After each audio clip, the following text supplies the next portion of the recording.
भगवान स्वकीय है, अपने हैं, उनको मनुष्य अपना मानेगा तो वे मनुष्य के वश में हो जाएंगे। भगवान के हृदय में भगत का जितना आदर है, उतना आदर करने वाला संसार में दूसरा कोई नहीं है।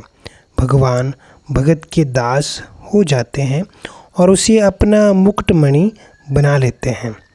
मैं तो हूँ भक्तन का दास, भगत मेरे मुकुटमणि, परंतु संसार मनुष्य का दास बनकर उसे अपना मुकुटमणि नहीं बनाएगा। वह तो उसे अपना दास बनाकर पद दलित ही करेगा। इसीलिए केवल भगवान के शरण होकर सर्वथा उन्हीं के प्राण हो जाना चाहिए। गीता भर में देखा जाए तो समता की बड़ी भारी महिमा है। मनुष्य में एक समता आ गई तो वो ज्ञानी, ध्यानी, योगी, भक्त आदि सब कुछ बन गया। परंतु यदि उसमें समता नहीं आई तो अच्छे अच्छे लक्षण आने पर भी भगवान उसको पूर्णता नहीं मानते। वह समता मनुष्य में स्वाभाविक रहती है। केवल आने जाने वाली परिस्थितियों के साथ मिलकर वो दुखी सुखी हो जाता है। इसीलिए उनमें मनुष्य सावधान रहे कि आने जाने वाली परिस्थिति के साथ मैं नहीं हूँ। सुख आया, अनुकूल परिस्थिति आई तो भी मैं हूँ, और सुख चला गया, अनुकूल परिस्थिति चली गई तो भी मैं हूँ। ऐसे ही दुख आया, प्रतिकूल परिस्थिति आई तो भी मैं हूँ, और दुख चला गया, प्रतिकूल परिस्थिति चली गई तो भी मैं हूँ। अतः सुख दुख में, अनुकूलता प्रतिकूलता में, हानि लाभ में मैं सदैव ज्यों का त्यों रहता हूँ।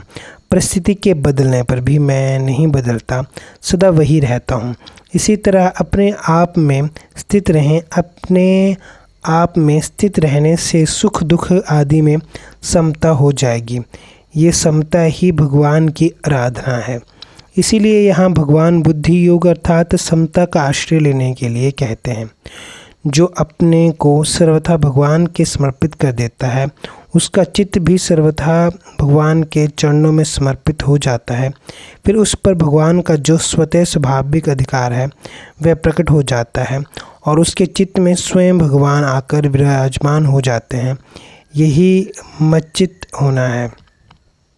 मच्चित पद के साथ सततम पद देने का अर्थ है कि निरंतर मेरे में भगवान में चित्त वाला हो जा।